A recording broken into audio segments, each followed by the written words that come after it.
Welcome back to the 127 Fit podcast. Today's guest is the editor at the Chronicle Times and the former sports editor at the Chronicle Times in Cherokee, Iowa.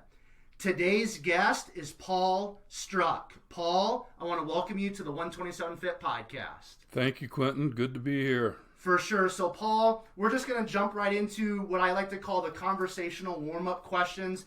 This is kind of the way that I like to start all of my podcasts with all of my guests. I've got 4 questions that I typically ask them. So the first question I have for you is, how do you start your day? Do you have a specific morning routine or morning ritual that you like to stick to on most mornings?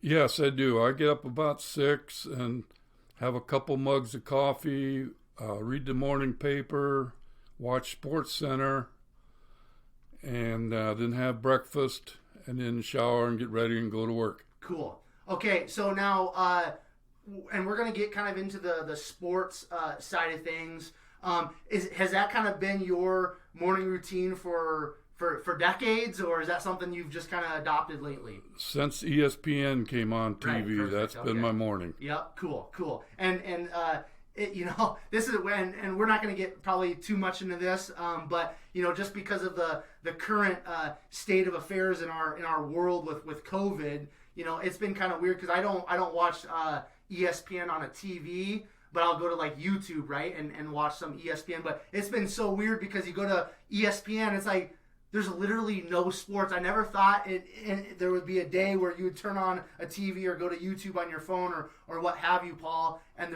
there's no sports. So basically they're talking about the beginning of hopefully the football season and kind of just trying to make ends meet. But I'm sure that's maybe been a little bit of a letdown for you that the sports world's been shut down. So the next question that I have for you, Paul, do you have a favorite book? Or a book that you like to gift often? I know, we got seniors and things like that are going through graduation, so maybe it's a book that you like to give away during this time of the year. But favorite book or book that you like to gift often? Well, I was an English major in college, and I really fell in love with the British literature. Okay. Of course, Shakespeare, Chaucer, and that's my go-to stuff when I just want to sit and read. Cool. Although I'm a Yankee fan, and I've read all the Yankee books. The Mick and Yogi and Mantle and Maris were my 2 role models growing up. I wore Roger Maris's number in all my baseball and softball playing days. Awesome. Now, in terms of the British literature, is that something that you were exposed to pre-college, or did you get exposed to the British literature in college and then kind of found an interest and a passion or a love for that? In college. Okay, cool. Awesome. And the reason I entered the newspaper business is I was kind of a don't know what I'm going to do high school kid. Played all the sports, big jock. And I had a Catholic education, and I had a kindly English teacher, nun, who called me aside and said, "You've got a gift with the English language. You get it, your vocabulary," and we did drills and tests with her that accented the vocabulary. I kind of just became enamored with the language. Awesome, yeah. Ego aside, I call myself a wordsmith. And I was educated in college to be an English teacher and a coach. However, I was student taught in the 70s and quickly realized I couldn't tolerate the non-discipline right. in the public school system because I was in a parochial school that had discipline. So I thought I'll go crazy here. I got to go to plan B, which was journalism. And so here I am. Right. And so I'm going to just pump the brakes for a minute because we're going to get into all that. I want to get through these warm-up questions, Paul, and then we're going to, because this is going to be a fun conversation. I've been looking forward to this.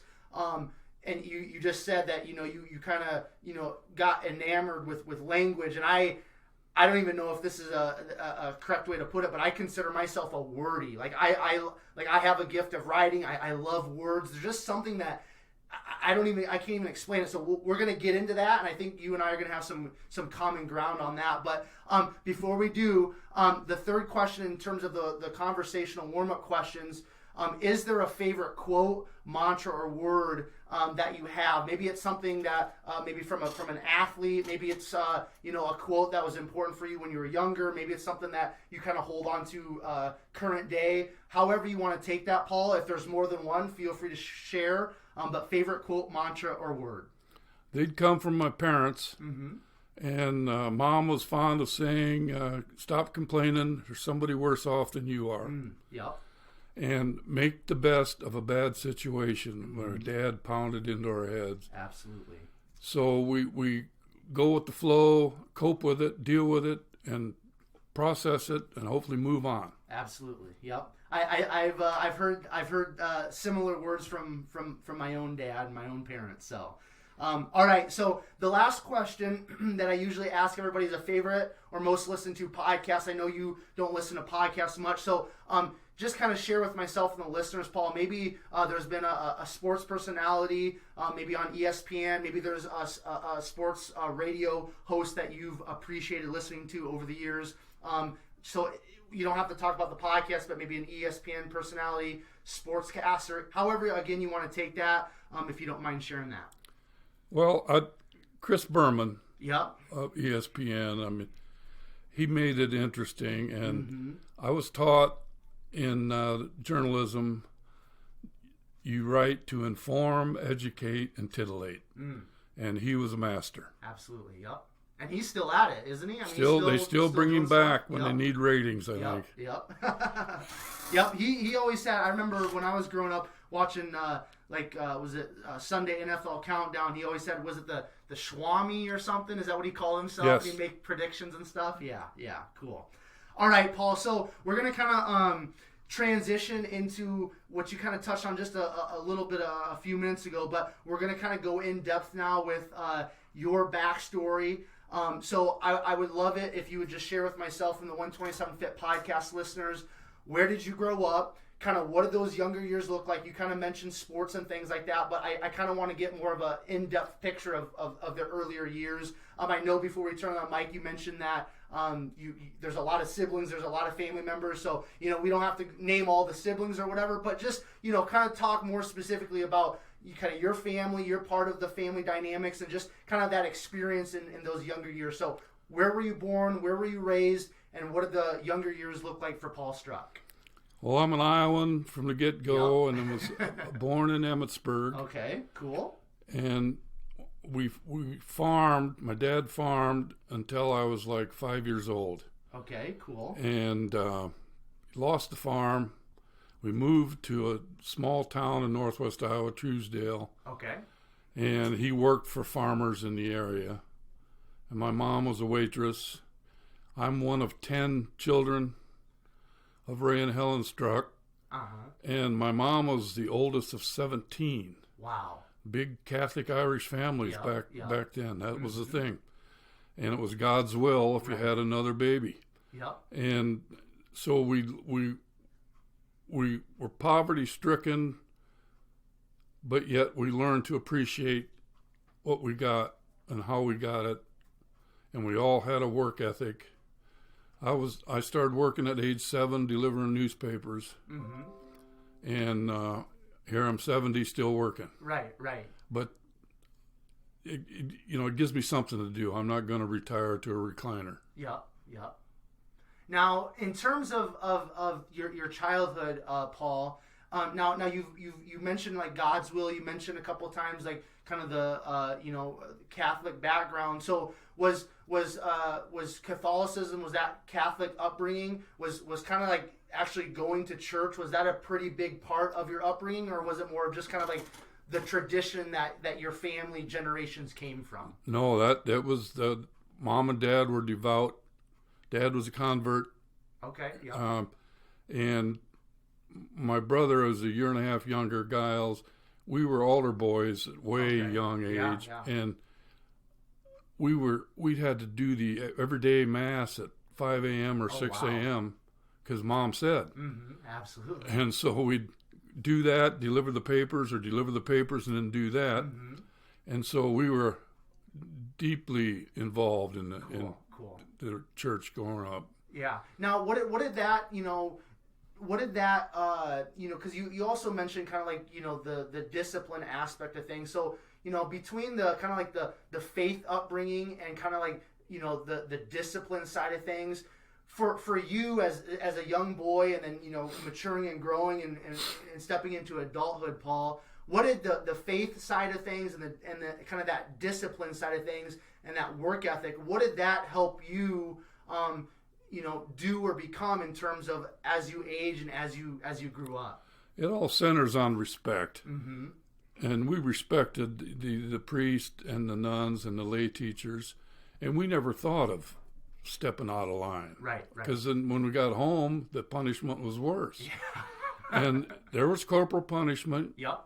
You get spanked, Mm-hmm. and you're purged, and on you go. Mm-hmm. And there was, we never questioned that either. That was part of the deal. Absolutely. Yeah. And we knew when we messed up, Mm-hmm. and we knew there was a price to pay. For sure. And the next day, we had a clean slate. Yep. It was really healthy, I think. Mm-hmm. Mm-hmm. For sure. Now, in terms of kind of like you being involved in like, sports and extracurricular activities, kind of like when you started going to school, so school age, right? What did you start playing sports right away? When you were younger, where did kind of sports and the love of sports come on the scene for you personally, Paul? Well, I had 5 older sisters and 4 younger brothers. I was the first boy, spoiled rotten. And 3 of my sisters were great basketball players. Oh, cool. And a Okay. small Truesdale school Mm-hmm. that back then they not all the schools had girls sports. Right, of course. They had girls basketball. Mm-hmm. And we didn't have a TV till I was in 4th grade. And so we just played ball every day. And then in the fall, we played football. Yep. And in the winter, we played basketball. We had a court Dad put up in our backyard where the coal was kept, piled Mm-hmm. for the stove. Yeah. And so it was black, but it was like a hard surface. Right. And all the neighbor kids would come over, and we'd get done playing hoops, and it would just be dark, coal dust covered, Right. filthy. Mm-hmm. But we'd do it every morning, get up Cool. and go at it again. Yeah. Now, in terms of you, did you have an opportunity to play like organized sports then at a pretty young age? Yes. And you were involved in This- sounds like all the sports seasonally, kind of like because when I was growing up, it's like okay, in the fall you're playing football, in the winter you got basketball, springtime you got track, summer there's baseball, there's swimming and different things that are kind of laced in there when you're younger. Is that kind of how it looked like for you growing up here in Iowa? Yes. Yeah. Our town had one of the first Little League programs. Oh, that was cool. new to coming down the pike. And, man, we played organized ball every summer till I played ball in college, too. So I played for like 22 years. Yeah. And, again, we didn't have cell phones and TVs and social medias and cars. There was a family car, and that was it. Yeah. 10 of us. Mm-hmm. 10 kids. We walked or hitched a ride, Yeah. or Mom and Dad took us, and we were in good shape because we walked everywhere or ran everywhere. Yeah. But we played baseball every day all summer, wrapped around our paper routes Yeah. and mowing lawns. Mm-hmm. So now, baseball, because you mentioned earlier kind of like the Yankees and stuff. So is baseball, is it fair to say, Paul, that baseball has been kind of like the sport that you truly are passionate about and you love the most out of all of them?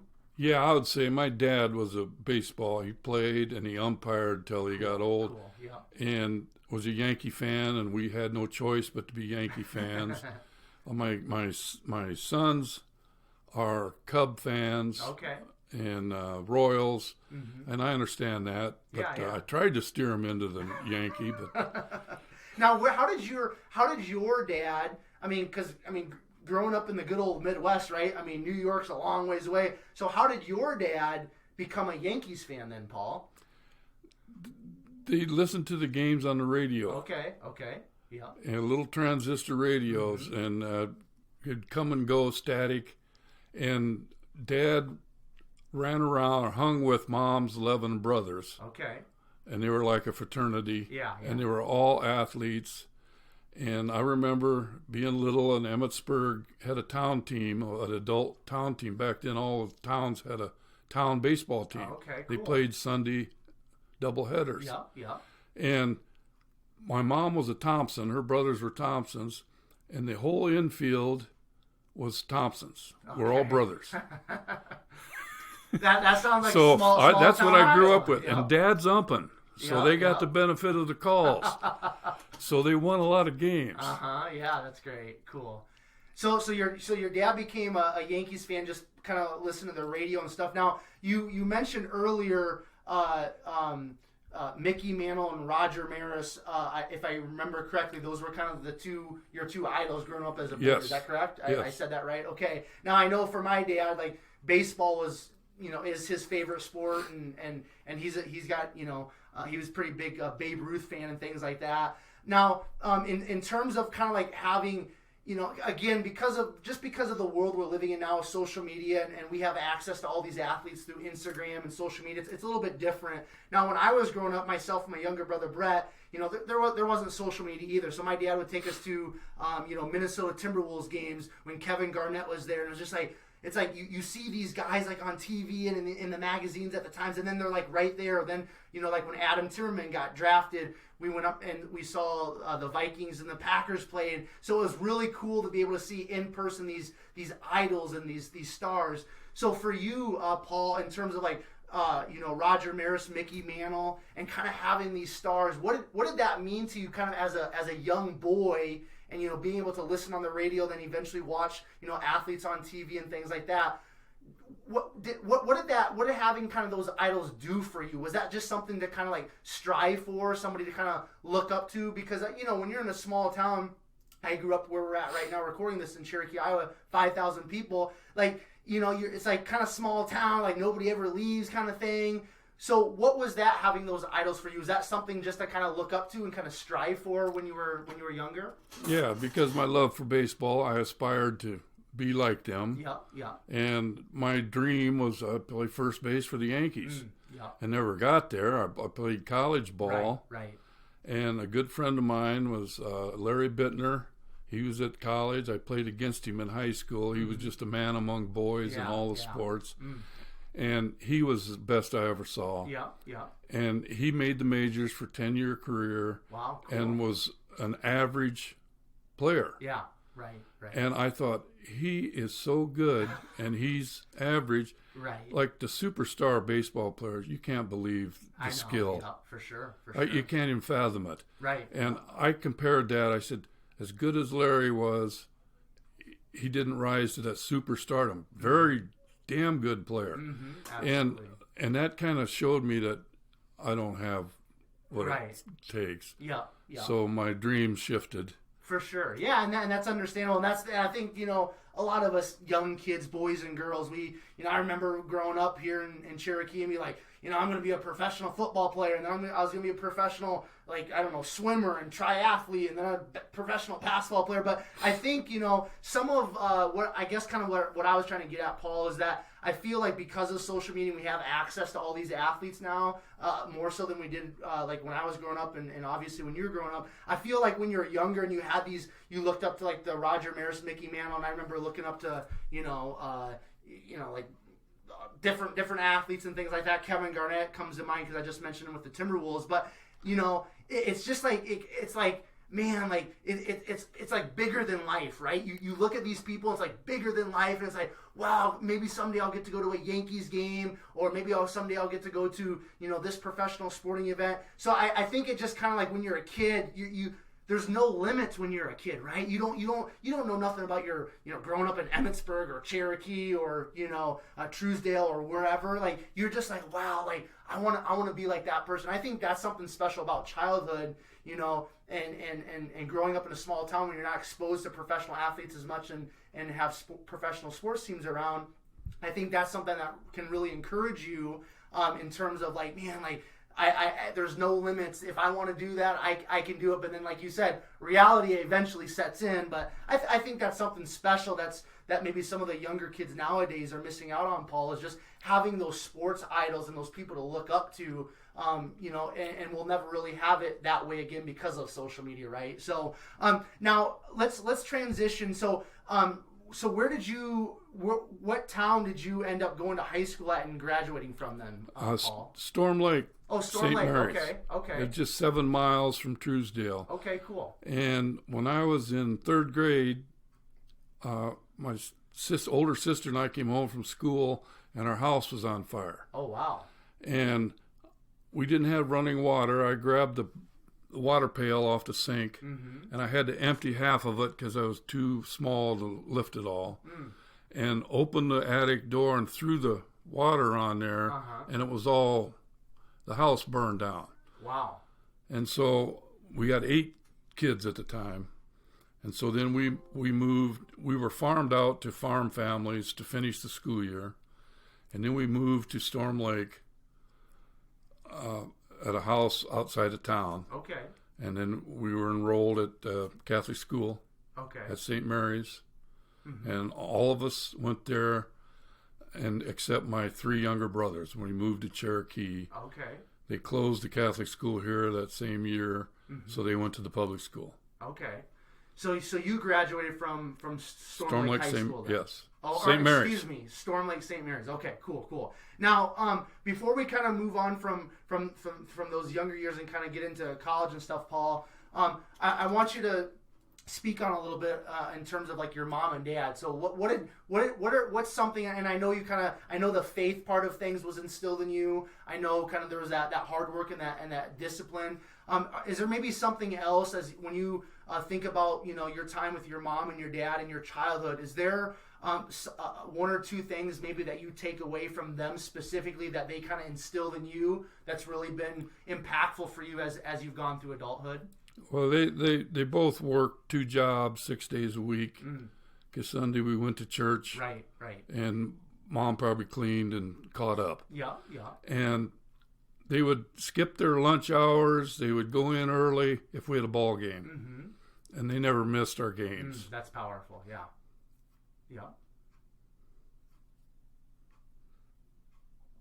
Excuse me a second. No, you're fine, Paul. You're fine.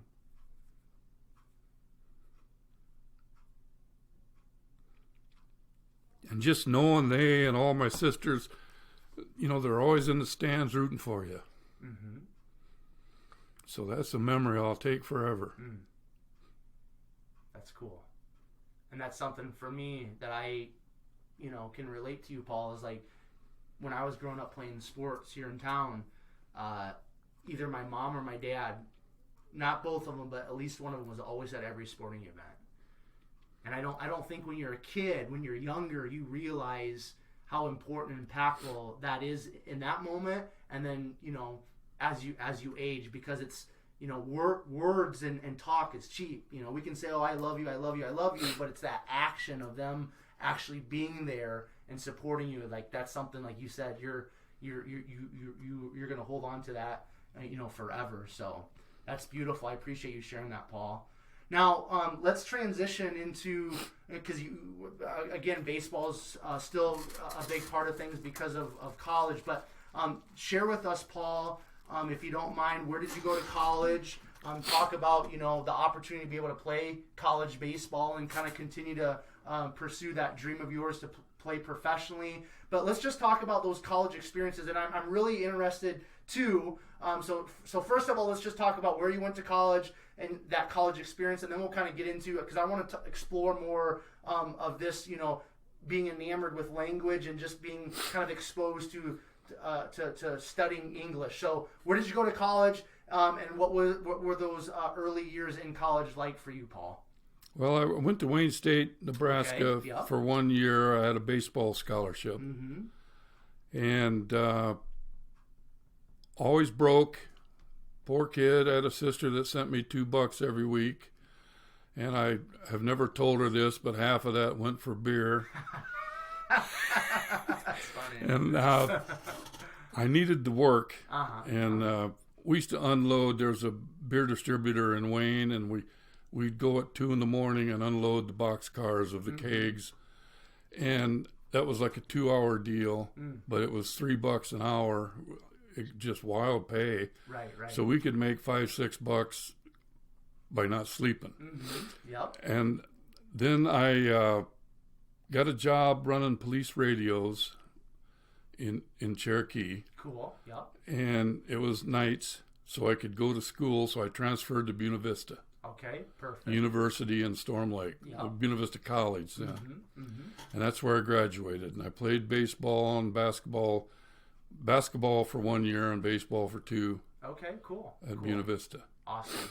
Now in terms of just the opportunity to play, college baseball, I played 1 year at Central in Pella of football, and that's Division III, same as Buena Vista. They're in the same conference and things. We played them in football, but just going from high school football for me to Division III college football, that was a big step. Did you kind of find the same thing, Paul, from going from small Iowa high school baseball to college baseball? Was that a pretty big step for you, or was it a pretty easy transition? Yeah, when you're one of the main men in high school, and one of the stars, I would say. Yeah. And then even D3, you get there, and the whole locker room's full of stars. Yep. And that's when you got to pay the dues or walk away. For sure. Yep. And that was telling. And I remember one of Cherokee's best athletes, Brock Campbell. Yep. And he was state champion in the 100. I think he's like low 10s, 10-4 maybe. Right. And he went to South Dakota State, and one of the guys on the football team was his friend, was a kid from Oklahoma, a black kid, and they were visiting, and Brock says, well, did you go for track? Well, I was state champ. What was your time? 10-4. This kid says, I ran a 10-2 and placed third. Right. So Brock told me that story, and I've always remembered it. I love that story. That the great equalizer is out there somewhere. For sure. Yep. There's always somebody bigger, faster, and stronger when it comes to sports, right, Paul? That's for sure. Okay, so I wanna, because I know you've got stories, because we all, I know some of your family members. We're all kind of connected when you're from a small town. You mentioned buying some beer and things like that. Now, I want you to tell me one college story, Paul, that you can kind of recall and remember that might give the listeners a good laugh, if you don't mind. Well, I was a freshman. I was a 2-sport guy, so I was okay with the football jocks. Yeah. My high school didn't have football, and I regret that. I never played it. I mean, I played it, and I could have played it. I think I would have been pretty good at it, but I never had an opportunity. So the football senior class boys, like most linemen, they come to my room in the dorm. Struck, give me $2. No, I don't have $2. Give me $2. So I give him my last $2. He said, "There's a kegger tonight at so and so's farm. You be there." Yeah. And so a bunch of my buddies, same story. So we go out there. It was the sheriff's daughter's farm. There were like 200 kids, 5 or 6 16-gallon kegs. Oh wow. It gets raided. And so we were 10 miles from Wayne. Yeah. And a bunch of us took off running through the cornfields, left our girls, and walked clear back. Yeah. And one of my buddies had driven, so his car was there. They impounded it and got him the next day. Yeah, he got screwed, yeah. So that's and I laughed it off with all the football jocks. Yeah. And I was one of them from then on. For sure, yeah. But that's how they rolled back then. Now I know, and you went to BV, and BV's got a pretty good reputation for their drinking too, and things like that. Small town. That was part of the college life. There was no getting around it. Of course, yeah. I was I almost got kicked out of college. My going into my sophomore year at University of Sioux Falls. So yeah, It's part of just, you know, kind of the exploration and just trying to figure out who you are and getting to know people, meeting people. So yeah, but we could sit here and I could listen to you tell stories all day because I know you got more than one, right, Paul? So Yeah. that's a good. That sounds like a good old Iowa one too. You got the big kegers and out on the farm. So okay, so I wanna dive in a little bit more, Paul, in terms of kind of just like. You know, what you studied in college. So you said you were an English major. You're going to head towards teaching and things like that. First of all, why did you choose going into college? Because that's not like a major that jocks usually choose, right? Like they get something like I got bachelor's degree in exercise science, or you know something a little bit easier, let's say. Why did you choose to study English in college? And then I just want you to talk about your interest and your love for English. I know you mentioned you had one of those, somebody kind of come along and say, hey, you've got a kind of a gift for this, Paul. But let's just dig into why you enjoy words and the English language so much. So why did you choose to study English? And then why do you love the language and words so much? I didn't want to let Sister Bernadine down. Okay. It's that simple. You know? Every morning for 10 minutes before English class, the day before, we were assigned 20 words in the glossary to study. And the meaning, the pronunciation, the phonetic spelling, its derivative, Latin, Greek. And we were tested over 10. It didn't make anything. We weren't graded. Right. If we missed them all, no big deal. She collected them, looked at them, tossed them. It just was a discipline that was just, and I thought, this is so cool. I hated it. Yeah. But I said, this is so cool. What a good way to teach vocabulary. Absolutely. And then so if you're armed with all these vocabulary bullets, how are you going to use them? Well, I want to make sentences. Yeah. I want to teach kids how great this can be, and I just ran with it. Yeah. I aced all my English courses. Had some trouble with the physical science, and some chemistry, and algebra. I never did get. I aced geometry. That's a weird thing. Yeah. And part of it was lazy. Part of it was skill. Yeah. And I just enjoyed it all. And how tough is it to curl up and read a book? Right. And that's my homework. Yeah. That's a great point. Now, so did you right off the bat, like your freshman year at Wayne State, did you start in the English department with towards a English major? Is that kind of what you did, or did you change it at some point? No, I started with that, but I took electives. Right. Yeah. Of course. And I took minimal hours because I was playing all the ball. Of course, yeah. And discovered beer. And you discovered beer before college, didn't you, No. Paul? No? Oh, okay. My uncles, we always had it around, but we were dedicated jocks. Okay, yeah. And we didn't drink or take. I had a couple buddies that smoked weed. Yeah. And we thought they're going to prison. Right, yeah. And now you probably go to prison if you don't. Yeah, right. Well, you know, I'm living out in Colorado, and it's legal out there, so it's times have changed, right, Paul? In more ways than one. Cool. Okay, so now you mentioned you graduate college and everything. Before we move past college, Paul, is there anything else kind of from those college years that you kind of have some really fond memories about that you kind of want to talk about or you want to share right now, or we can just kind of transition to post-college? No, I wanted to be an English teacher and a coach. I double majored in physical education and English. Oh, okay. So you did study physical education too. Cool. Okay. Took all the coaching, sports officiating. We had to play all the sports. I didn't know I could swim. Yeah. But I had to jump in the pool and swim, and I did it. Yeah. And just that was my goal, was to coach basketball and baseball and teach high school English. Awesome. Cool. But when I started student teach, I said, I can't work in this environment. Yeah. There's no discipline. And right then, that was when the kids were acting out, running home to mom and dad, getting a lawyer and suing the teacher or the principal. Right, yeah. I just couldn't tolerate that. Yeah. It's just and sanity. Right. And there's no discipline, very little discipline in the public schools, although we have great kids. It's just a small percentage that know this, know they can act out, and they got mom and dad protecting them. For sure, yeah. And mom and dad should not protect them. They should teach them the rights and the wrongs. And Dad always said, go out in the world and be somebody. Right. I like that. Now, in terms of, okay, so how long were you actually like teaching in public school, Paul? I just student taught. Oh, you for student one taught, semester. And you're like, this is not for me. No. Okay.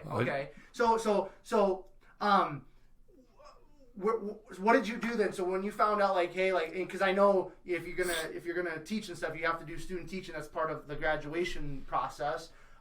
So you student teach, you're like, this isn't for me. So then kind of like, but you're gonna graduate with this English degree and things like that, and that's kind of late in the game to decide, like, oh, like, I don't want to be a teacher, even though I was kind of studying to do that for 4 years or whatever. So what were kind of your thoughts when you're towards the end of your career, when you found out you weren't really wanting to teach in public school? Did you go into a private setting and teach? What did those first few years look like in terms of career-wise post-college, Paul?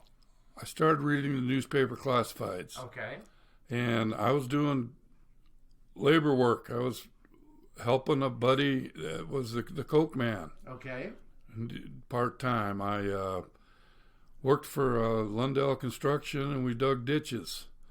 And I answered a classified ad for a newspaper reporter in Denison, and got the job. Went down there for a year. Okay. I missed Cherokee. My family was still here. A lot of friends, and a lot of ball playing buddies, and friendly bartenders who knew I wasn't 21, and so I had an opportunity to manage a men's clothing store. So I moved back here. Okay, here in Cherokee. Yes. Then. Oh, cool. Okay. And then I was friends with the sports editor here, and he got me to start stringing for him on ball game nights. Awesome. And then the publisher hired me because he liked my writing. Yeah. And I was sports editor for 2 years, and he says, "You're wasting your skills. You should be in hard news." Well, he just wanted a grunt in the hard news department, which is a lot more tough than going to ball games and writing about them. Yeah. Now, when you refer, Paul, to hard news, what does that mean for myself and some of the listeners that don't understand what that means? That's the page one stuff. They're covering the local government, school boards, city councils, board of supervisors, all the committees, planning and zoning, the political arena, and it's just very interesting, exciting, informative, educational, all the above. Right, sports are sports. Right, of course. I mean, you get the camaraderie of a team. That's invaluable. Yeah. And there's a place for them, and should always be. Right. And in major colleges, they pay the bills. Absolutely. And so they have an immense value. But I was intrigued. I got a quarter an hour raise to jump into the hard news. That's and that's that was a good deal, that was right? big. That was big. Awesome, yeah. What was the men's clothing store that you started working at for a while? What was the name of that here in town? Larry's Clothing. Oh, okay. Because I know there was one when I was growing up, but that must be a different one then. So. And see, the parents and the kids would see me under their basket on a Tuesday or Friday night shooting pictures, and then they'd see me in the clothing store where they all started coming to Larry's to buy their clothing. There you go. Yeah. And Larry loved me. Yeah. And awesome. He cut me slack. Sometimes I slept in a little bit and missed starting opening time, but it was just wonderful memories there. Cool. That's awesome. And I had a good wardrobe. Yeah, of course. I bet. You're probably one of the best well-dressed people in Cherokee County, right? Yes, at the time. I love it. Okay, so now, what was the name of so when you kind of started getting into, when you were friends with the sports editor at the paper and stuff here in town, and you started getting into the paper, news and media side of things. What was the name of the paper at that time, Paul? It was the Cherokee Daily Times. Oh, okay. We were 6 days a week. Okay, all right. And we were the news source. Right. There's no social media. Yeah. Sleepy radio stations.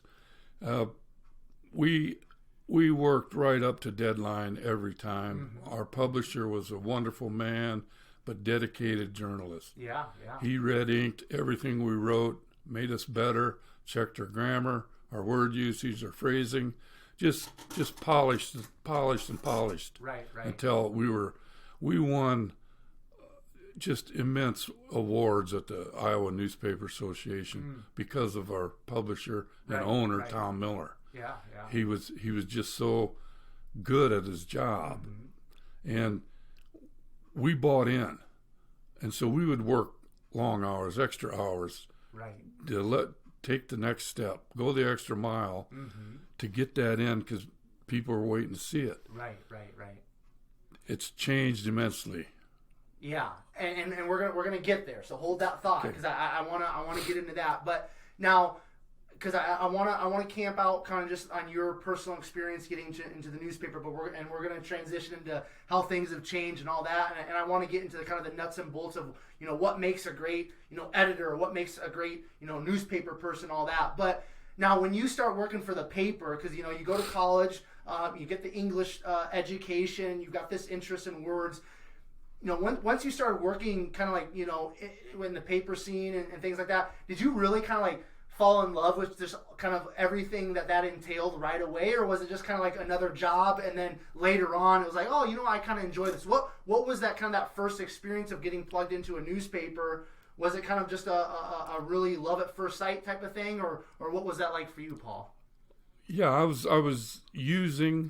maybe exploiting my language skills, and the media.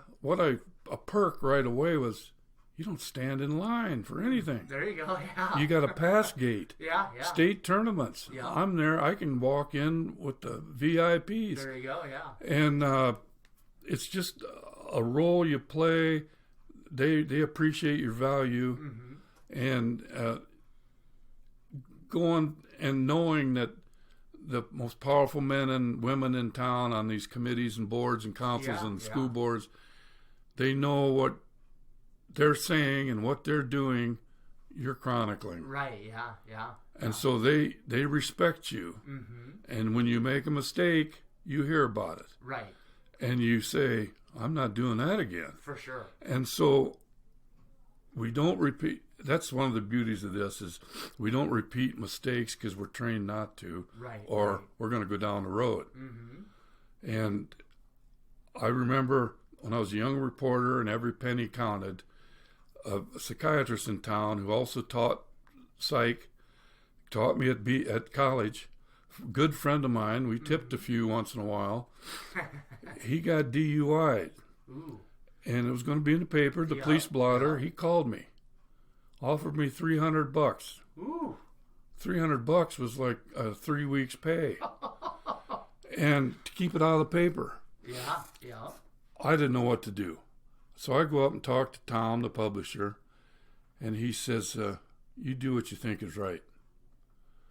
And I walked down the stairs thinking, "That SOB is testing me." And so I called my friend and says, "I can't do it. It's going to be in there tomorrow. Everybody will see another one and forget about it. Oh, it's going to hurt my career." It was a difficult decision. Yeah. I put it in verbatim from the police report. I was still friends with the guy, although he's a little cooler. Yeah. And Tom called me up, complimented me, and said, "You're going to go far in this business." That's cool. And that was that pretty? Was that young? I was in my first year. Yeah, first year right there. Yep. You made the right I'm decision. going to be getting married, and that $300 was a godsend. But I'd have sacrificed my principle. Absolutely. Yep. Yeah, and keeping it in a faith sense, like the Bible says, you reap what you sow. You know what I mean? Because I know, there's been situations in my life, Paul, where it's like, in the immediate, like right here, right now, this opportunity or this temptation, however you kind of want to word that, man, this, but then it's kind of like that delayed gratification, or it's like, like, hey, I can wait, and maybe there's gonna be something better. So that's kind of cool. In that first year, you had that choice to make, that decision to make. You made the right one, and that kind of opened up the door, kind of catapulted you from there, right? Because once you make the right decision or the wrong decision once, whatever decision you make, it's going to be easier to make that right or wrong decision again in the future. Is that fair to say? Very fair. Yeah. Yep. Yeah. You hit it on the head. Cool. Now, so you had this experience. You made the right decision. Now, talk to me a little bit about just the metamorphosis of kind of the paper industry. I don't really know how to word it, but the paper industry in terms of like here locally in Cherokee, because I know, and we'll maybe transition into kind of like how things have changed, in the last 10, 15 years. But I know when I was growing up, there were 2 newspapers here in Cherokee. So let's just talk about that, how the paper kind of business, or the whole paper world, newspaper world, was kind of back in the day, and then kind of how things have changed over the last, let's say 10 years. So talk to me a little bit about, Cherokee back in the day. We had 2 newspapers, and then kind of like what things look like at this point. Well, a former employee at the Daily Times started his own desktop newspaper twice a week, the Chronicle. Mm-hmm. I was working at the Sioux City Journal as a news editor at the time. Okay. I was commuting. I worked there 3 years, and Marvin Wilmus started the paper, the Chronicle. He asked me to come back and help him. Okay. And my oldest kids were in high school, and my son played all the sports, good athlete. Right. And my daughter was in music and cheerleading and speech and that, and I was missing out because I was in Sioux City working at the Journal nights. Right. So I took Marv up, moved back here, and we ran that paper for 4 years, and Tom was writing for us for free. He's retired. Right. Tom Miller. Okay. And he knew we were the new kid on the block, but we were starting to get the subscribers. Right, yeah. Because I stuck to what he had taught me. I adhered to the principles of a good newspaper. Right. And the Daily Times had been bought twice by corporations. Okay. That were in over their head. It was a commodity. Yep, of course. Didn't know how to construct a sentence if they were paid. Right. And they, being counter publishers, that just bottom line, cut to make. For sure. Yeah. And the product started spiraling downhill. Right. We got a call from a family in Cape Girardeau, the Rust family. They liked our paper, wanted to buy us, and then a year later buy the Daily Times and put us in charge, which is what happened. Okay. So we combined the 2 papers, hence the Chronicle Times. Right, okay. The Daily Times was 120 some years old at the time. Yeah. And so here we are. And I should have retired a long time ago, but I sit at a computer and write stories of my choosing. Mm-hmm. And I get to cover the movers and shakers, which I enjoy. Of course. I'm just overwhelmed at the talent that surfaces on these boards and committees. Mm-hmm. It's just it speaks well of Iowa, of this community. Yeah. And that's kind of, I think, what you were referring to earlier, Paul, is that, you've been able to kind of be behind the scenes, or kind of peek behind the curtain, so to speak, in terms of, Cherokee County, kind of northwest of Iowa, the state of Iowa. And I think that's something for you personally, Paul, that's been kind of intriguing and fun and exciting, right? You kind of get to go to the councils, you get to go to the, the school board meetings, you get to kind of, brush shoulders with, like you referred to, the movers and shakers of this community, maybe even, this state, is that something that you've really, maybe that's really kind of kept you going, is that you get to kind of be behind the scenes, you kind of get to, know the details of what's going on in the community and in a city and a state at large? Yeah, you have a window on the world. For sure, yeah. And the print media is the watchdog. Mm. And I'm afraid we're losing that under the current administration. Right, yeah. And we can't afford to lose that. That's the backbone of democracy. Right. Is the transparency. And if everybody's afraid to point out the mistakes and the wrongdoings, who the hell are we? Right, right. And so I adhere to that. I try not to get political. Yeah. I've always been a person. I vote for the person, but when the person has questionable character, right, the whole thing is up for grabs. For sure. And the newspaper, it's evolved and the social media has just crippled the revenues. Of course. Yep. The millennials. And I love the millennials. They've got challenges that we imposed on them. Yeah, yeah. And they're trying to fight through it. Right, right. Sometimes they fail. Sometimes they succeed. Mm-hmm. Godspeed to all of you. Right, yeah. But the social media has sucked the revenue, the advertising. I hear today, this morning, so and so is going to close. Yeah. Well, it was on Facebook. Mm-hmm. Well, we used to be the first one to have that. Right. So about 8 years ago, I told the bosses, newspapers have to start thinking about being a magazine format. Mm. And they were going to fire me. And I says, we have two things the other media can't offer. We have time to research and get it right. Mm-hmm. Accuracy, all the information A to Z that we can get. And so we might be a day late with the school board report or a city council story, but we have all the information that's available right. in that story to detail. Mm-hmm. Radio, TV, they're headline readers, mm-hmm. talking heads, and they read the headlines. It's no secret. A lot of people bought all the morning newspapers to get their news reports in the electronic media. Mm-hmm. Social media now is just flooded with amateurs who think we've handed them a pulpit. Right, yeah. And some are equipped and some aren't. For sure, yeah. And the ones that aren't are making it bad for the ones that are. Mm-hmm, mm-hmm. And so, to me, the value of social media is, there's no credibility, no validity.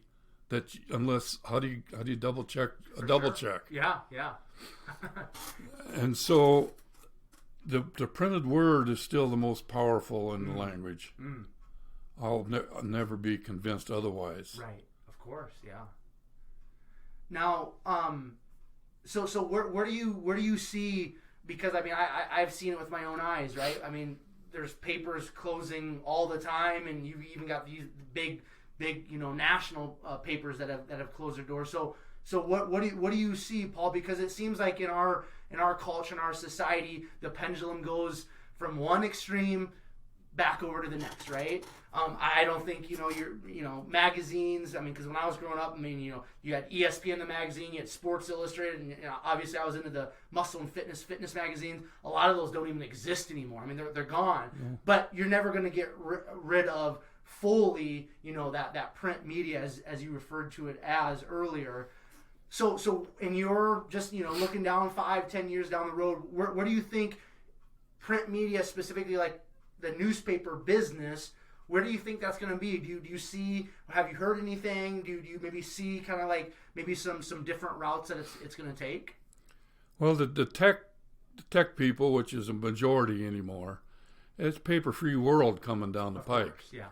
And I don't know if it's a goal, but it's an end result. And I can understand it. Mm-hmm.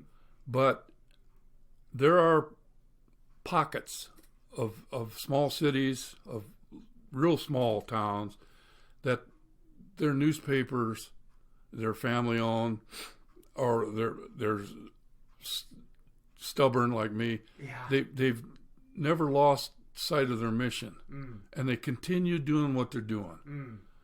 And they're not like we got to get a website. Well, you're buying in, there goes half our deal. And you need to, we have to use social media too, so we can't be hypocrites. Right. And it's got a value. The downside of the social media has no value. And the time comes when we can equate those. Right. And place them where they belong. Yeah. That's a great point. We're all better off. For sure, yeah. So basically, you kind of just see a meshing or a molding of kind of the print media, the newspaper, and then social media. How can we mesh those two together to make a better product for the people, so to speak? Is that fair to say? Or? Well, like in my case personally, I just strive to stay relevant. Of course. And if a nickel word works, I use 10 and a quarter. Yeah. And because I have them from my education. Yeah. And we used to avoid controversy, minimize it, not sweep it under the rug. We'd address it in print, but not go clear to the end. Right. Well, I'll take it clear to the end if I know I'm right and stand on fact. And that gets me in trouble. It's cost me subscribers and advertisers. Yeah. But now COVID is costing me much more than any of those ever thought of. Yeah. And the whiplash is the businesses were forced to close. Well, I'm not going to advertise if I'm not open. Of course, yeah. And so our advertising revenue is help wanted for the large conglomerates. And our ad reps are struggling, fighting. Right. God bless grocery stores, auto dealers. I mean, they stay the course because it works for them. Right, yeah. And but this generation of your mom or grandma taking that shopper grocery ad, wrapping it over the handle of her cart and going up and down every aisle, that's going bye-bye. Right, of course, yeah. Now you see them one hand on the cart, one hand with their phone, Googling what's up. You're right. You can get all the coupons on your phone nowadays. Right? Yeah. Okay, so now let's talk a little bit about. So you mentioned working for the Sioux City Journal. So let's kind of step back into your story a little bit here, Paul, for a couple minutes. I want to talk about your professional journey in terms of working for the paper. So you got an opportunity to work here in Cherokee at a paper. So then just kind of let us know kind of like that journey, because then you said something about the Sioux City Journal. Then you came back. Were there any other stops at any time, or was it Cherokee, Sioux City, back to Cherokee? That's right. Okay. So now when you came back to Cherokee, now actually I want to take a step back. So when you got contacted by the Sioux City Journal, like that's a big paper. I mean, for those of you that are listening to this right now that don't know anything about Cherokee, Iowa, or Sioux City or Northwest Iowa, Sioux City is the biggest town around Cherokee, which if you want to go to the mall, if you want to have a little bit more variety, we have to drive an hour to Sioux City, Iowa to go to a mall and things like that. I know when I was growing up here in town in Cherokee, myself and my two best friends, Saturday we'd be like, we're going to the mall, so we'd have to drive an hour to Sioux City to go to the mall, right? That's just for those of you listening, maybe out in Denver, out in Colorado, that just, you guys have it so good because the malls and all that stuff are everywhere, but it's a little bit different when you get to rural America. But was that a huge stepping stone for you and a huge call for you, Paul, when the Sioux City Journal approached you? And then just talk about, just that move for you in terms of what it did for you professionally. Well, we had an editor here for a few years, the late Dave Yoder, great friend of mine. He got a news editor job at the Journal. Okay. And one of the first things he did was tell them about me, and they reached out to me. And my kids were coming up, and I wanted to watch them play ball just like my folks did. Of course. And this was a night gig, 4 to 11, 5 days a week.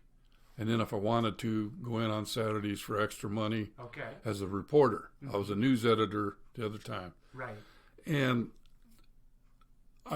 the money was almost double what I was making here. So I took the job, bought a nicer car, and commuted. Yeah. And absolutely loved it there. Everybody I worked with there were just superb people, everyone. But my son and daughter were entering high school, right. And that ache of missing their games, and I love the commute. You clean out your brain, you think, you play tunes. Springsteen was hot then, and I put his CD in and was in just that 60 miles was nothing. Yeah, for sure. But that ache of missing out on the kids. So then the opportunity came, as I said before, with Marvin, and I jumped back to town here. So so you said you were there for, was it 3 years? Yes. So what was that, transition from small town, newspaper experience to quote unquote big town newspaper experience? Was it faster paced? Kind of just talk a little bit about just that professional experience for you during that time. I mean, did you kind of have to make some adjustments? Was it an easy transition? Did you really enjoy kind of being at that bigger paper? See, I hit the ground running there because of my education, my love of the language, and what I learned from Tom Miller at the Daily Times. Right. And I employed all that. And I could have done that job in Sioux City with my pinky because I was doing it, had done it here. Of course, was taught by one of the best. Yeah. And Dave Yoder was a superb editor. He knocked off any rust I had. And I just was so equipped for that job. Yeah. Not that I'm a brainiac, but I was, my training and my passion. It just made it easy transition. Yeah, cool. The volume was more, but that didn't matter. Really matter. Yeah. Okay, so what's something that maybe you learned, Paul, at the Sioux City Journal that you didn't previously have in your repertoire when you went up there, and then when you came back to Cherokee, it was something that kind of helped you grow professionally and become even better at what you did and what you still do? Well, at our peak here, we had 4,000 subscribers. At the Journal, when I was there, they had 50,000. Wow. Okay. Yeah. And so in that 50, there's critics, and then there's fans, and it was the same kind of argument if they didn't like what you'd written, or if they thought you misrepresented them or misquoted them, and it's just 5 times more. Right. So instead of 4 people calling you up and chewing you out, 14 did. And that was about the only difference. Okay, cool. The expertise of the supervisory people was eye-catching. They were all miniature Tom Millers. They all had it. And they knew how to convey it to reporters, and how fast the young reporters would adhere and learn and jump into this. It was really beautiful to see. And it's still today a damn good newspaper. Yeah. Was it hard for you then to go from that environment back to kind of the smaller environment here in Cherokee? Yes. Yeah. But I remember lot slower, right? I remember being back here on weekends and seeing Marv going to coffee with his friends here, and you didn't have that opportunity. We had a break room and a cafeteria room, and but you couldn't go out and walk the streets and say hi to people, and just the small town where you know everybody. Of course, yeah. And that's one of the best things of this business is that as a public figure that you're in the paper every day, Mm-hmm. wherever you go, somebody knows you. Yeah. And they say hi or go to hell. So you... And there's not an in between, is there, Paul? And our family has a kind of a tradition wherever we vacation, no matter where in the country, Mm-hmm. we'd always run into somebody who knew of me because of the newspaper business. Right. Yeah. Hey, I know you. Yeah. Well, give me a minute. Oh yeah, you're that newspaper guy. I want to touch on here for a few minutes.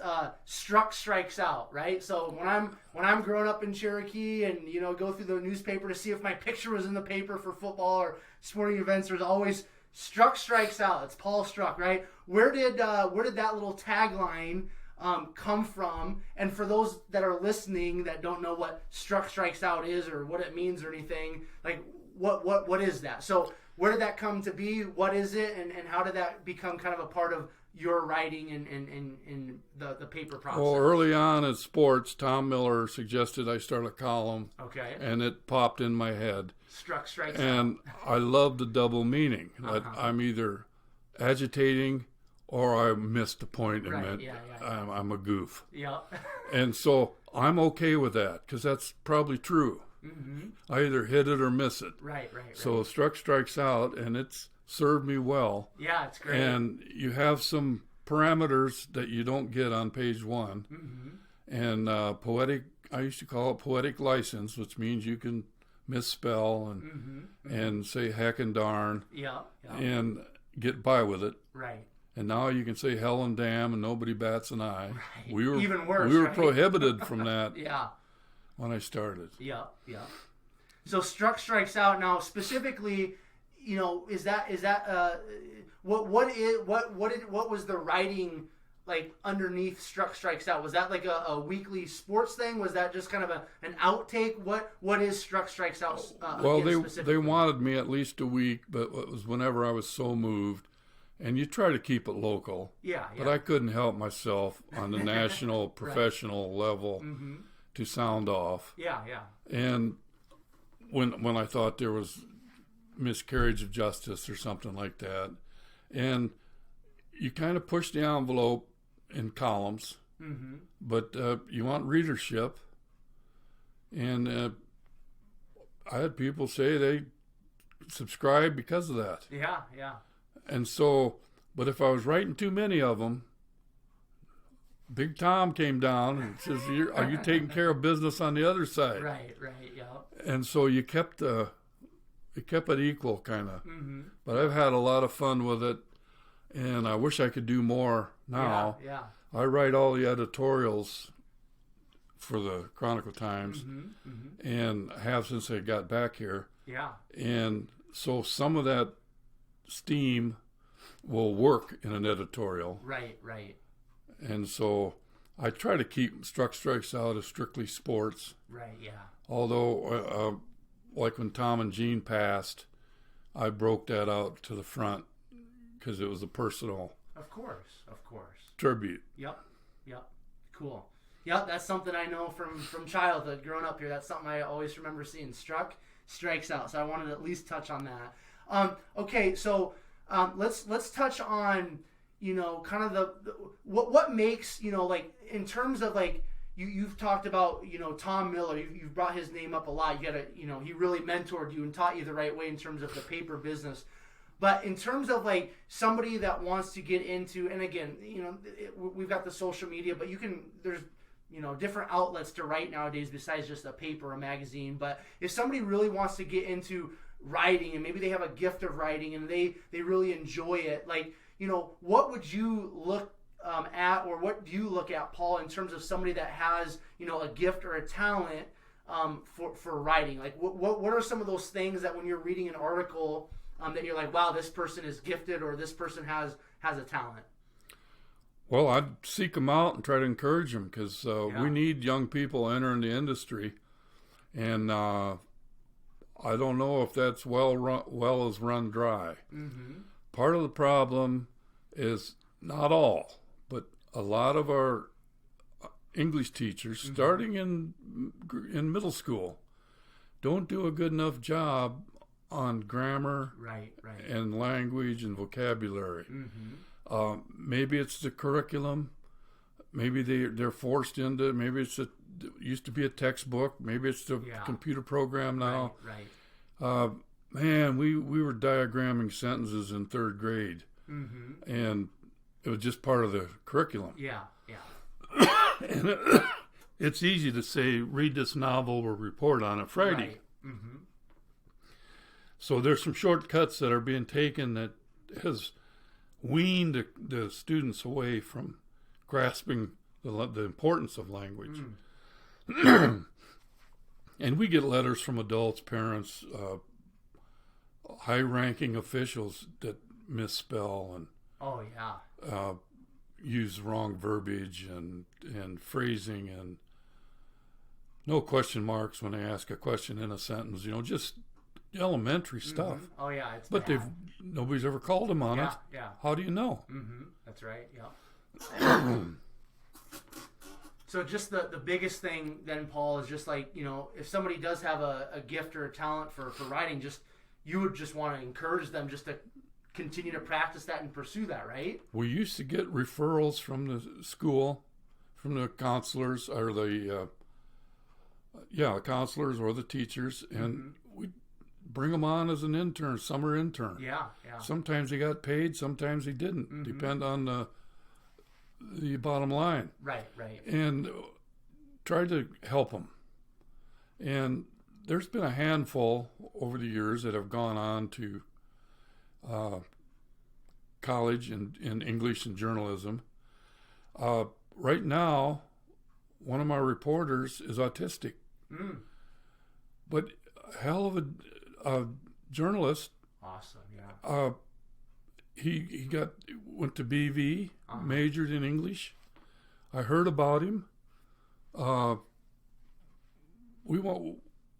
If he's got a skill, we want to tap it. Absolutely. And God bless him. And he punches the clock, and it takes him a little longer, and sometimes we got to tell him twice. Yeah. But he gets there, and getting there is vital. I can teach him, train him how to get there quicker. Of course. But just get there first, and then we'll go back. Yeah. And he loves it when he gets it, and you can see the light come on when you call him in and talk to him about this was great. You need to think about this and he's trainable. It's a struggle. But he's given everything he's got. Awesome. That's all you can ask. Absolutely, yeah. How have you now? You've mentioned people either love you or they hate you, right?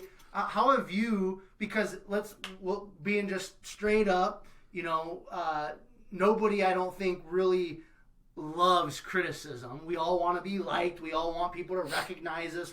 That's I think something innate within us from God, so to speak. But how have you personally, Paul, over the years dealt with that criticism? If you write something and somebody's ticked off at you, or they write a letter to the editor complaining, or what have you, however all that looks in the past and now presently, how have you dealt with that criticism? You get a thick skin in this business. You have to, right? And what I was taught early on is if you're going to write it, know it. And that's fact-based. And it's detail-oriented. And when I'm writing it, other than the opinion column, right, I know I'm right or I wouldn't put it in there. Yeah. And it's not speculation or guesswork.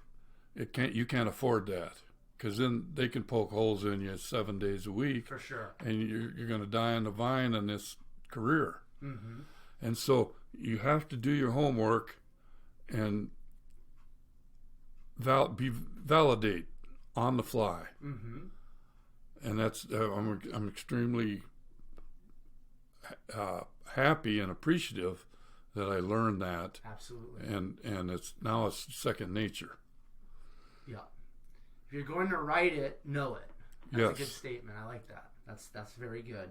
Okay, now let's touch on, and this is something I told you I wanted to kind of bring up at some point in our conversation, Paul, before we turn on the mic. But you've this is my hometown. You've spent a lot of time in Cherokee and the surrounding area, right? So I kind of want to just, from your perspective, and this is not to disrespect anybody or make anybody mad or anything, but I'm interested, and I think some of the listeners here locally would be interested from, again, your perspective, from your point of view, your eyes, right? What have been, some of the best athletes that you've seen go through specifically, Cherokee? Now, I don't, we've had athletes, go and pitch in the major leagues and different things like that. We mentioned Adam Timmerman earlier getting drafted and playing in Super Bowls. But I kind of want to just focus on like what you've seen just here in Cherokee, not what they did after they left Cherokee and graduated from the high school here, but just kind of high school athletes, as I mentioned that, who are a couple, 2, 3, 4, however many you want to kind of list, that come up to mind in terms of the best high school athletes that you've ever seen in Cherokee, Iowa. Quentin Vars, right up the top. No, not me.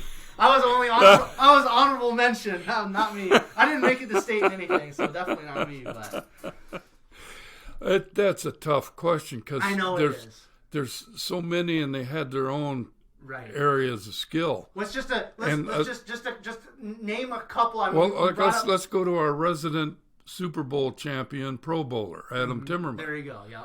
Super Bowl champ with the Packers. Unbelievable. Yeah. With the St. Louis Rams. A wonderful man, a community booster. Moved back here as soon as he could to farm when he quit his football career. And I hope you don't hear all this, but I covered him in high school, and he was a damn good football player. Ran the hurdles and track. Yep.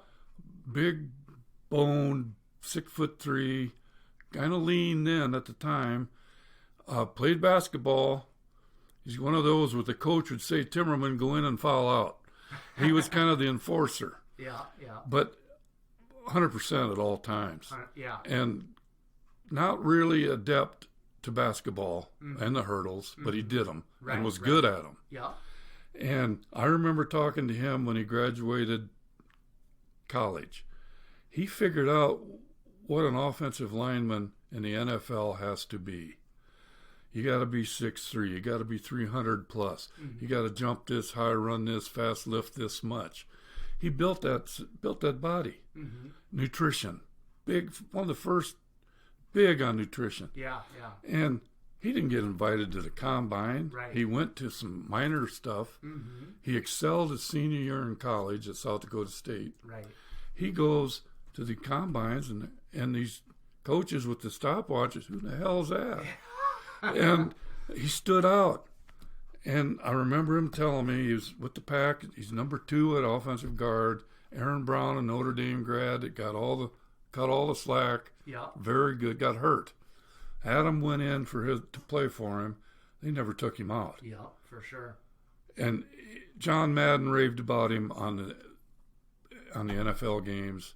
The Rams gave him their franchise record contract when they got him, took him from the Pack. Yeah. And now he's back in town farming. He raises kids here. That's his goal, wanted to. He still has a girl in high school. Yeah. And he turned out to be just an imperial athlete, but he paid his dues all the way up. Absolutely, yeah. One thing about him is I picked up early on, he had that mean streak. You'd knock a guy down in football and step on his hand. Other kids knock him down and help him up. Right, yeah. Adam stepped on the hand. Yeah. So he was one. There was Brock Campbell, who was multi-sport. In fact, all 3 Campbell boys. Yeah. Faster than a small town rumor. And I went to school for 2 years with Brock, and I went to 2 years with Christopher. So Brett was a little bit older, the oldest Campbell, but those 2 for sure. I witnessed it. They're so fast. Chris got injuries. Yeah. Brock was NFL caliber, played in the Canadian Football League. Yeah, yeah. Has in a tackle lost his spleen, or he'd probably be played in the NFL. Right. As a safety. And great basketball player. Those three Campbell kids. Chris had injury problems. Yeah. But you get back to Dude and Pat Phipps, basketball, the state champion, the Andy Schmillen, the Alberts boys. It's just so many. And the girls' basketball has been powerful here. I want you to, because this name popped up in my mind as you were talking, and then you just mentioned girls' basketball. And somebody, when I was a kid here in Cherokee, that was like bigger than life was Tammy Blackstone. Talk about her, please. I covered Tammy her whole career. Yeah. She was 6'3". Yep. And she was taught herself to be an athlete. And I'll never forget, she was like in junior high, and I'd go out to the boys' practice and shoot pictures for filler pictures down the road practice. And the girls practice after the boys back in the chauvinist world. And Tammy's up in the balcony, little trampoline, jumping up on a trampoline, jumping off, jumping up on a trampoline, jumping off. And she'd just do it for an hour. Right. And so I went up there one time and I says, what are you gaining here? Working on my legs. She was talked to some coaches and said, you know, as big as you are, tall as you are, you got to run the floor. She was 6-player basketball when it was transitioning to 5. And so she knew she was going to play full court in college. For sure. Yeah. She had all the D1 schools after her. Vivian Stringer, who coached at Iowa. Yep. I sat with her at Cherokee Gym. Really? She raved about Tammy. Wow. Her and her pilot. And Gino Ariyama sent his assistants here a couple times. Really? Wow, that's cool. And she ended up going to Drake for Bluter, who coaches at Iowa now. Yeah. And just the work ethic and the wanna attitude that Tammy had. Yeah. And she was a star at Drake in D1. And she ran the floor. Her knees started to go in her last 2 years. She had all the skills, plus the size. Right, yeah. And great parents. Yeah. Great parents. Yeah. I just remember when I was, when she was in high school and stuff, I was probably, I don't know, elementary, but that's just a name, I don't think I've ever met her or anything, but that was just a name when I was a little kid around here, Cherokee. That was a big name, Tammy Blackstone, So somebody else, and I went to, a couple other, girls, because you mentioned girls basketball, and that's something that really, our boys baseball program there for quite a few years was really, really awesome. And I'm talking about, kind of like during my time, because I don't obviously know much previously, but you mentioned girls basketball. Girls basketball here lately has been really, really awesome, producing some awesome athletes. I know one of the Hummel girls, she's been a star at the University of Sioux Falls. That's where I went to college. I've seen some stuff through Facebook. But like a couple of names that I want to bring up to Paul, that I went to school with, kind of during that first run in the early 2000s, the mid 2000s, going to state basketball in terms of girls under Coach Clausen was like Autumn Bartle, Kayla Hinkey. Just talk about some of those girls and some of those girls basketball teams, because I went to school with both those girls, lifted weights. I remember when I was in middle school, I would come up and as a 7th and 8th grade obviously boys basketball player, I would do some scrimmaging with the varsity girls basketball, and just amazing athletes. So talk about some of those teams, because I know for me, from my perspective, being a student during those times and having some of those teams led by Autumn Bartle and those girls going to state and getting to ride the state bus down to Des Moines, it's so exciting, it's so cool. So just touch on maybe Coach Clausen touch on, maybe Autumn Bartle, Kayla Hinkie, some of those girls on those teams, if you don't mind. Coach K had a knack of picking.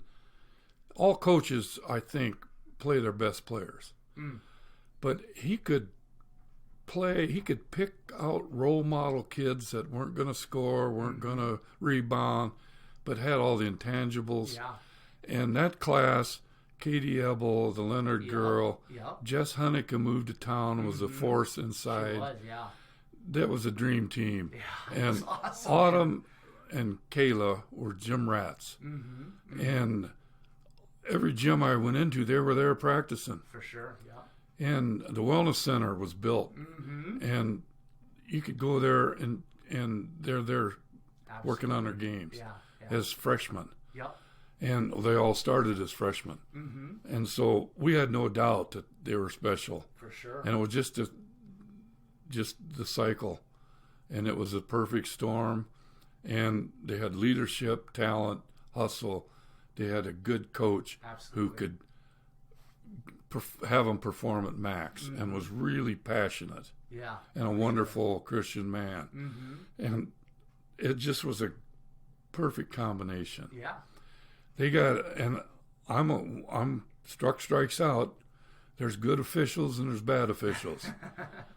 And we had some officials from Northwest Iowa that called that championship game that were so afraid to show favoritism to Northwest Iowa, they went way overboard. Right. The team that beat them had 2 D1 kids that went to Iowa, and man, they got some calls down the pike that won in overtime. I didn't see anybody ever beating our team that year. Yeah.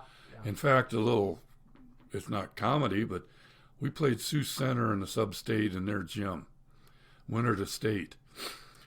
I printed up a 4-page paper a couple days before saying we won the game and put fictitious point totals in.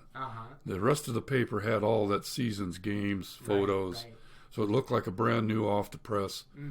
We hid them in a box under the bleachers, and in the last 2-3 minutes when we had a 10-point lead, game over, the subs were playing, we handed them to the crowd. Yeah. And everybody's just dumbfounded. They're reading, how did this get here? The game was just over, and they've already got it.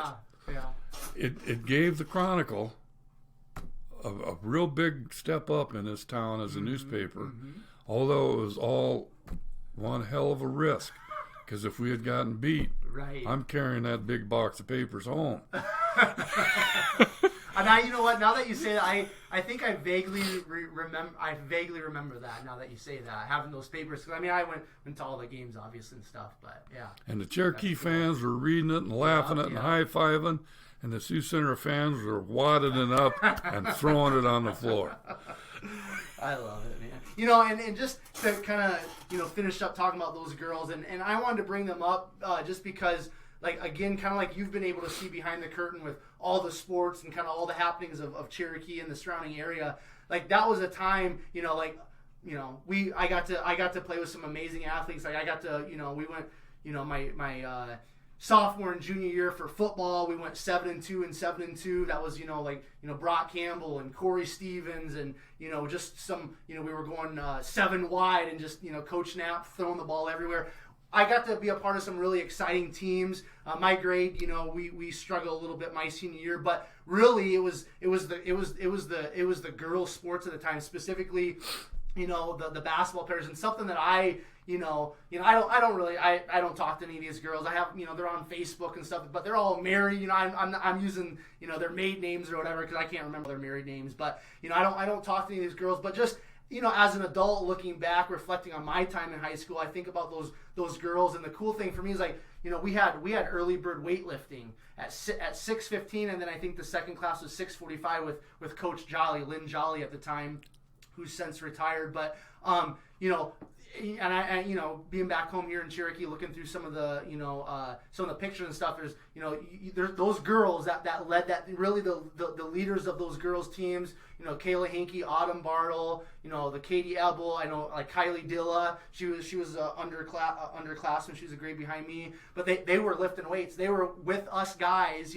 usually early bird weightlifting was more typically dudes, but those core leaders of those girls basketball teams and those girls sports teams back when I was in high school, they were lifting weights and they were busting their butt just as hard, if not harder than most of the guys. And that's something for me, and I think that's something to kind of, we're gonna kind of start heading towards the finish line here, Paul, because we've been going for an hour and a half, but kind of tying something back into what you said earlier and just kind of your childhood and some things that, growing up in small town Iowa and your parents instilled in you is that work ethic, right? I've lived in several different places. I've lived in, Michigan. I've lived out in Colorado. I'm kind of a free spirit, a wanderlust. And when I tell people I'm from Iowa, you know what there's two things they usually always say: nice people and hard workers.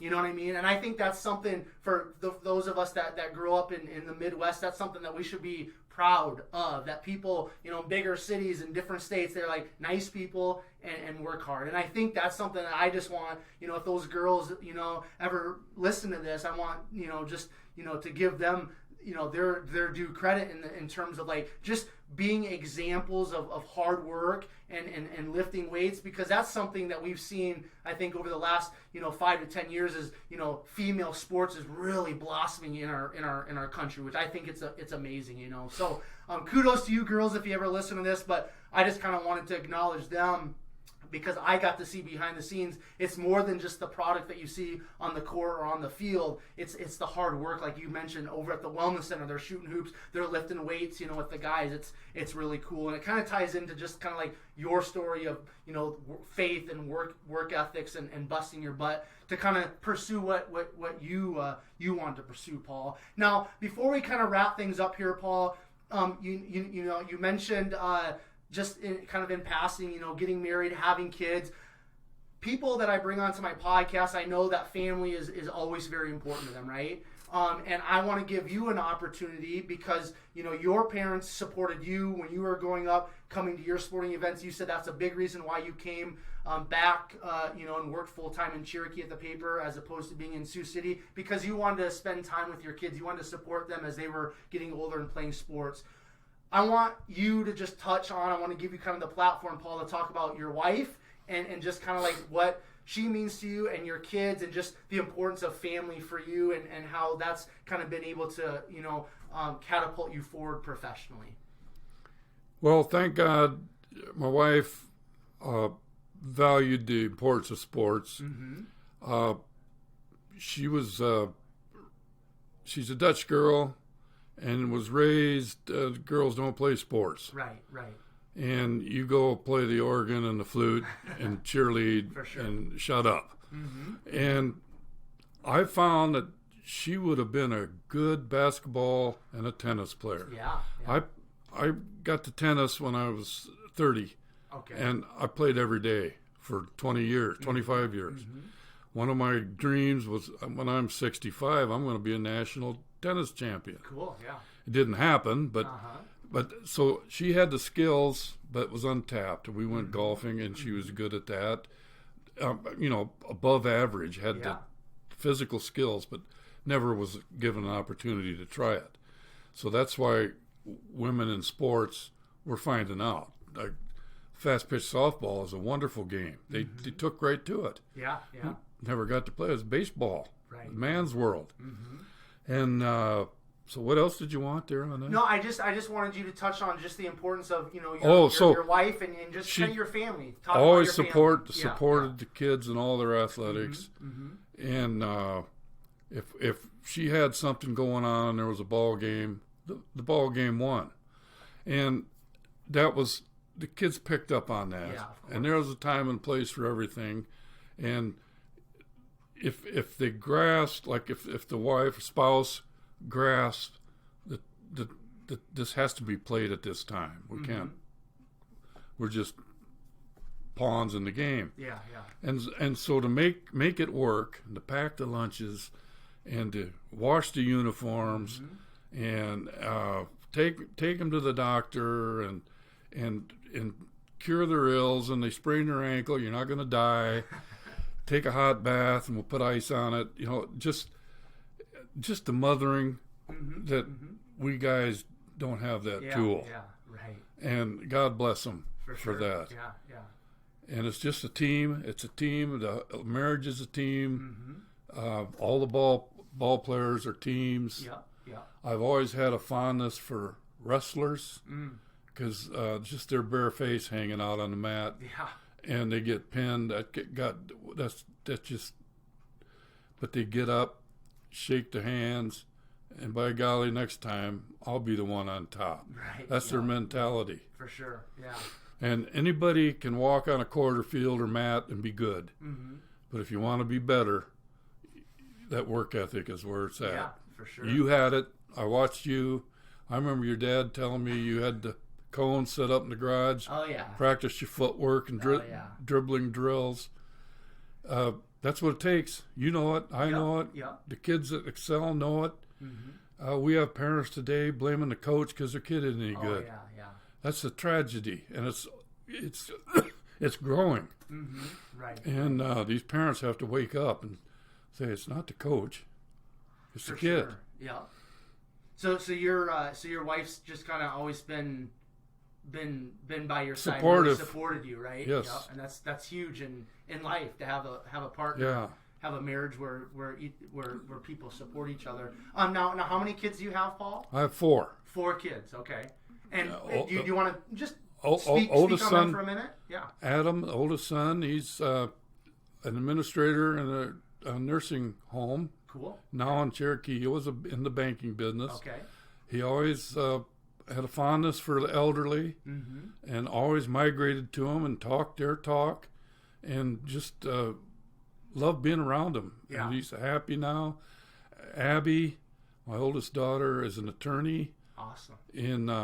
With the public defender's office. She's in Council Bluffs. Her and her husband live in Council Bluffs. And Alex is an English teacher and coach. Following in Pop's He took the path I jumped off of. And he has a passion for teaching and loves the kids, and they love him back. And I'm really proud of him and what he's accomplishing. And he's only 4 years into it. Yeah.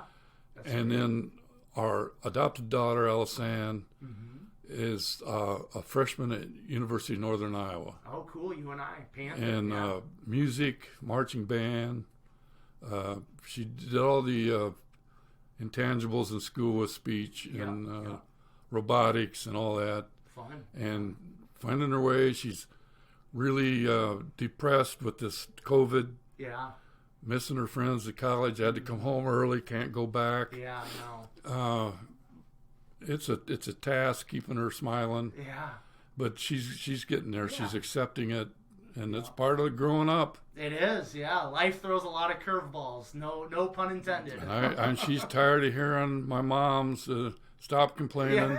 Somebody's got it tougher than you do. Yeah. It's hard at that age, though, when you're a freshman. Yes. But I think, before they started tearing up the track, I would go there and do some walking and do some of my fitness stuff. And I think I saw you walking with your youngest daughter at one point. Yes, and my 2 granddaughters, her 2 daughters. Yeah. 7 and 4. Yeah. Every time she comes to town to visit, we walk the track. Yeah. And the girls ride their little bikes or walk or run, and it's just a little fun in the sun. And we haven't had any sun around here lately, so we need to get that sun back. But yeah, no, that's cool. So let's. I want to one more thing here before I kind of ask you the last question. When you think about just and this could be sports related, this could just be business, whatever. It doesn't have to be anything specifically. But when you think of Cherokee, Iowa, who's somebody that you kind of think of that kind of embodies Cherokee and this area of Iowa, Paul? There's an attorney family in town, the Cook family, that 150 years. Yep. And they're just part of the fabric of this community, Mm-hmm. and they're the first to roll up their sleeves if something needs help with or done or led, and they're just a small portion of the great people here, and we're losing some of our greatest icons, aging out, Mm-hmm. and it's sad to see them go. I pray there are some people stepping up to fill their shoes. For sure. We've got a young leaders group that I'm just tickled with. 30 some kids under 40 that have awesome. moved back to town Yeah. in a prominent position, Mm-hmm. and they meet and strategize, and they're going to be the future of this Of town. course. Yeah. And I tell them, you've got some good leaders. Mm-hmm. Listen to them, For sure. Yeah. because my leaders were my folks and Tom Miller, and I listened to them, Yeah. and they still help me today. Absolutely. Mentorship is huge, and you know, speaking on that, you know, for myself personally, somebody that you know was a huge figurehead here in Cherokee for a handful of years, and who I consider my mentor is Ralph Kroger. You know, that opened up Yes. Victory Gym, and I am who I am today in large part because of Ralph Kroger and somebody else that lived in Spencer but drove here every Saturday and lifted there, Dave Lawrence. You know, and you know, that mentorship, those people that kind of take us under our wing when we're younger, it's so important, so valuable. And that's awesome that, you know, your parents really mentored you. My parents really mentored me, gave me a great foundation. Then as we were growing up and trying to figure out where we're going to end up in life, there's other adults that kind of come alongside and mentor us and pour into us. I think that's maybe just a message to leave everyone with, Paul, and from your story and my story and just our conversation today, is that, you know, if you have an opportunity to help somebody out, you know, to pour into somebody else, to give back to somebody else so that they can maybe reach their potential, do it, right? Like, if you've got some talents and some gifts to give other people, give them away, because we need to always be, you know, preparing and raising up that next generation, right, Paul? Yes, Yeah. Quentin. One of my younger brothers, John, was in special eds. He had back problems, tried to play all the sports, was limited. He had arthritis in the spine. Mm-hmm. He was a special ed teacher, got his master's, had a fondness for Native American culture. Mm-hmm. He's affiliated still today with the BIA, Yep. and he goes to all the reservations and helps them transition their special needs kids and adults Yeah. into adulthood, That's awesome. and helps them transition into meaningful jobs, education, and we kid him because he flies around the world and goes to Hawaii. I mean, spends time winters in Albuquerque with the Indian reservation. Yeah. But he's given back Absolutely. to the Native Americans because he has a fondness and a love for them, and he's contributing to them. And we think it's an easy street, but I know it's not. But we have a lot of laughs over it. Yeah. And that's just, I'd be remiss if I don't mention my 5 older sisters who are mentors too. Absolutely. And they babysat us and helped raise us and spoiled me rotten as the first boy in the clan. Yep. And thank God they're all still here today. 3 of them are lost their husbands. Yeah. But we got faith and strength in our family. Absolutely. Amen. Yep. One of the beauties of a big family, you always have someone to turn to. Yep, for sure. And that's something, you know, just being from a small town. You mentioned earlier, everybody knows everybody, and you know, I come back here. I ran into Steve Bruder at Fairway, you know, and I grew up with his son Joe. And you go away and you come back, and it's like everybody's related to everybody. Everybody knows everything about everybody, but you know, one of the great things about being from a small town and coming back to a small town, living in a small town, kind of however you look at it and want to word that, is, you know, it really is, you know, that family aspect of things that community aspect. It's so strong. It's so close knit, right? It's just like because you go around, like when we like Storm Lake, still to this day, I don't like Storm Lake because that's a huge rival in sports growing up, right? The green weenies, I'm with you. But you go around to kind of like some of these schools in the Lakes Conference, Lamar's and stuff, and you say, oh, I'm from Cherokee, and they've got something to say about Cherokee, and then we've always got something to say about Storm Lake or MMC back in the day. But it's really special to be from a small town and to be able always for me to come back to my hometown because there's always people there that are close. It's family. You can go talk to people. You can be real with people, and it's something special that you don't have in those bigger cities. And I can speak on that because I've lived in some pretty big cities too.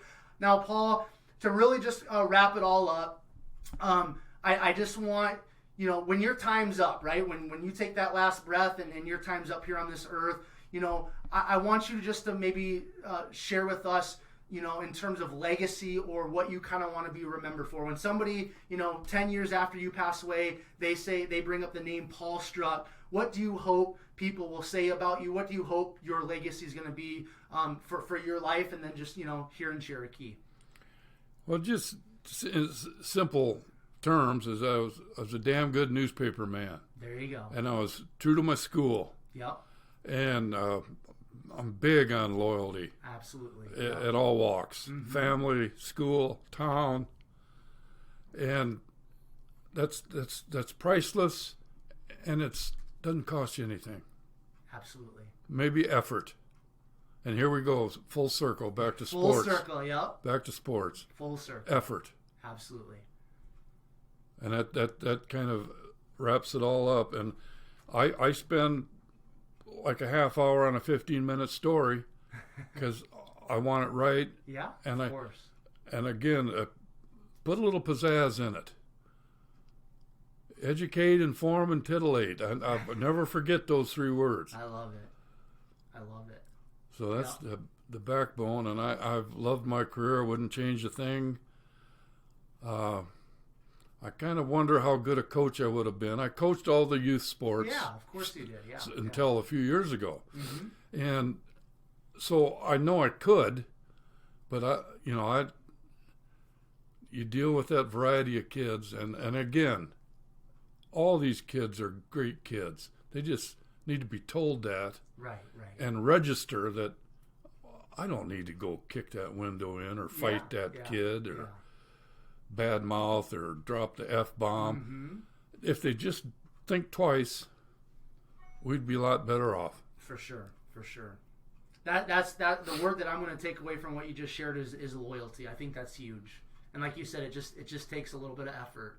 But that goes really, really far and deep in terms of just, the human experience. So, so that kind of wraps everything up, Paul. I just personally, I want to thank you for taking some time. We've gone for close to 2 hours. We were emailing back and forth. You're like, how long is this going to take? I'm like, I'm thinking, well, we're gonna have a good conversation. So probably about an hour and a half to 2 hours. We're getting close to 2 hours, but I just want to personally just thank you, Paul, for taking again time out of your schedule. To invite me to your office here at the Chronicle Times.